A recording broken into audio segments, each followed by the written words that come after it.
आदरणीय संतगण, मेरे प्यारे भाइयों और बहनों, आप सभी को मेरा कोटि कोटि नमन। आज का विषय है महाकुंभ क्या है और हम सब महाकुंभ क्यों मनाते हैं और महाकुंभ का मेला कब और कहाँ कहाँ लगता है। कुंभ मेला का अर्थ होता है कि कुंभ मतलब अमृत के अमर पात्र या कलश, और मेला का अर्थ होता है सभाएं या सभी परिचित व्यक्तियों का एक जगह आपस में मिलना। दुनिया की सबसे बड़ी सभा कुंभ मेले को प्रतिनिधि सूची के रूप में मानवता की अमूर्त सांस्कृतिक विरासत में शामिल किया गया है।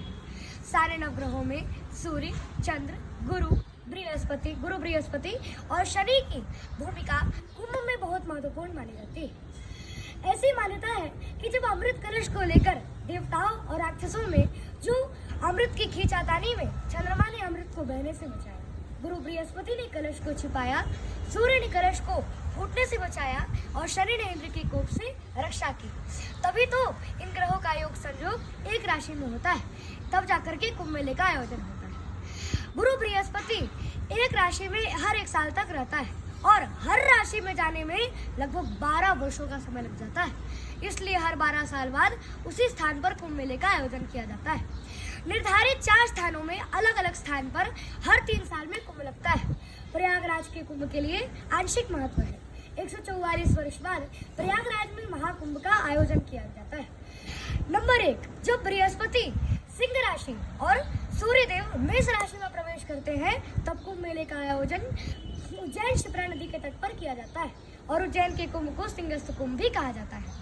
नंबर 2, जब बृहस्पति वृषभ राशि और सूर्य मकर राशि में प्रवेश करते हैं तब कुंभ मेले का आयोजन प्रयागराज त्रिवेणी संगम, जहां गंगा, यमुना और अदृश्य सरस्वती का संगम होता है, वहीं त्रिवेणी संगम पर कुंभ मेले का आयोजन होता है।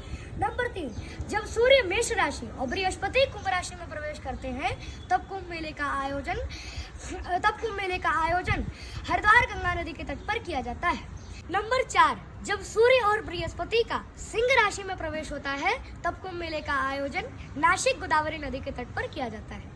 अमृत कलश के लिए जब छीना झपटी कर रहे देवताओं और असुरों में जो अमृत की जो बूंदें गिरी, वो 4 पवित्र स्थान और नदी के नाम कुछ इस प्रकार हैं। पहली बूंद प्रयागराज त्रिवेणी संगम में, दूसरी बूंद हरिद्वार गंगा नदी में, तीसरी बूंद उज्जैन शिप्रा नदी में और चौथी बूंद नासिक गोदावरी नदी में गिरी थी। इसीलिए इन्हीं 4 जगहों पर कुंभ मेले का आयोजन किया जाता है। अब यही हम आपको बता दें कि देवताओं के 12 दिन इस पृथ्वी पर 12 साल के बराबर होते हैं। इसलिए हर 12 साल बाद उसी स्थान पर कुंभ मेले का आयोजन किया जाता है। ऐसा माना जाता है कि कुंभ की शुरुआत की कुछ कथाओं के अनुसार समुद्र मंथन के समय से ही हो गई थी। पुराणों के अनुसार शंकराचार्य ने ही कुंभ मेला की शुरुआत की थी और इसका उल्लेख चीनी यात्री वेन सैंग ने अपने राजा हर्षवर्धन के शासन काल में 629 से लेकर 645 ईस्वी के बीच में भारत आए थे, जिसमें इसका वर्णन किया गया है। अब यहाँ देखिए कि कितना पवित्र नियम बनाया गया है कि कुंभ मेले का पहला स्नान नागा साधु, संत, महात्मा, अघोरी पहले स्नान का नेतृत्व संतों द्वारा किया जाता है और यह सुबह 3 बजे से शुरू होता है, जिसे शाही स्नान भी कहा जाता है। उसके बाद आम लोगों का पवित्र नदी में स्नान करने की अनुमति मिलती है। दुनिया की सबसे बड़ी सभा कुंभ मेले को यूनेस्को की प्रतिनिधि सूची मानवता की अमूर्त सांस्कृतिक विरासत में शामिल किया गया है। महाकुंभ भारतीय संस्कृति और आध्यात्मिकता का एक महत्वपूर्ण पर्व है, जो कि हर 12 वर्ष में प्रयागराज इलाहाबाद में आयोजित होता है। यह धर्म हिंदू धर्म के अनुसार विशेष रूप से उन श्रद्धालुओं के लिए महत्वपूर्ण होता है जो कि गंगा, यमुना और अदृश्य सरस्वती के संगम स्थल में स्नान करना चाहते हैं। 2025 में प्रयागराज में होने वाला महाकुंभ एक ऐतिहासिक भव्य विशाल आयोजन है और यह आयोजन न केवल धार्मिक आस्था का प्रतीक है बल्कि भारतीय संस्कृति और परंपराओं की आस्था को भी प्रकट करता है। प्रयागराज की यह भूमि, जहाँ गंगा, यमुना और अदृश्य सरस्वती का संगम होता है, वहाँ हजारों वर्षों से श्रद्धालुओं की आस्था का केंद्र रही है। महाकुंभ का यह महासंगम न केवल भारत के कोने कोने से बल्कि विश्व भर के लाखों करोड़ों श्रद्धालुओं को एकत्रित करता है। महाकुंभ सिर्फ धार्मिक आयोजन ही नहीं है, बल्कि यह हमारी सनातन संस्कृति का आधार है और यह हमें स्मरण दिलाता है कि हमारी जड़ें कितनी गहरी और सुदृढ़ है। इस आयोजन के माध्यम से हम वेदों, उपनिषदों और हमारे प्राचीन धर्म ग्रंथों और शास्त्रों में बताए गए मूल्यों को आत्मसात करते हैं। गंगा और यमुना के पवित्र जल में स्नान करने से न केवल शरीर की शुद्धि होती है बल्कि आत्मा की दिव्यता का भी अनुभव करती है। महाकुंभ का उल्लेख हमारे प्राचीन धर्म ग्रंथों और शास्त्रों में कई स्थानों पर किया गया है। इसे न केवल धार्मिक पर माना गया है बल्कि यह हमारे सनातन संस्कृति का आधार है। श्रीमद् भागवत महापुराण में समुद्र मंथन की कथा का उल्लेख है, जिसमें अमृत कलश को लेकर देवताओं और राक्षसों के बीच काफी संघर्ष हुआ। इसी कथा से कुंभ पर्व का आधार माना गया। सुरासुरानां युद्धे भूत कुंभोदभूतामृतं यदा तदाभिषेक शंभूतम पुण्यमायु प्रजायते।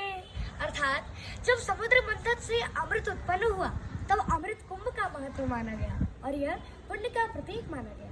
महाभारत के वन पर्व में गंगा, यमुना और अदृश्य सरस्वती का संगम का महत्व बताया गया है। त्रिषु नामानि लोकेषु गंगेति भरतर्षभ यमुनेति तथा राज तथा सरस्वती च। अर्थात इस त्रिवेणी संगम पर स्नान करने से समस्त पाप नष्ट हो जाते हैं और व्यक्ति मोक्ष प्राप्ति के पथ पर अग्रसर होता है। स्कंद पुराण में गंगा स्नान का विशेष उल्लेख किया गया है। गंगा तव दर्शनात् पावनं भवति स्वयं स्नानं ते कृतेनैव सर्व पापक्षयो भवेत्। अर्थात गंगा के दर्शन मात्र से ही पवित्रता प्राप्त हो जाती है और गंगा स्नान करने से सारे पाप नष्ट हो जाते हैं। ऋग्वेद में त्रिवेणी संगम का उल्लेख मिलता है। इमं मे गंगे यमुने च सरस्वती सतोदरी स्तोमं सचता पुरुषनया। अर्थात गंगा, यमुना और सरस्वती के संगम स्थल को मोक्षदायी माना गया है। पद्म पुराण में कुंभ स्नान का विशेष उल्लेख किया गया है कि कुंभ क्षेत्र समासाद्य स्नानं कुर्याद् विचक्षणा सर्व पाप विशुद्धात्मा परम ब्रह्म दिगच्छति। अर्थात जो व्यक्ति कुंभ क्षेत्र में स्नान करता है वह समस्त पापों से मुक्त होकर परम ब्रह्म को प्राप्त करता है। धर्म ग्रंथ में महाकुंभ को जीवन के पापों से मुक्ति, आत्मशुद्धि और मोक्ष प्राप्ति का एक दुर्लभ अवसर बताया गया है।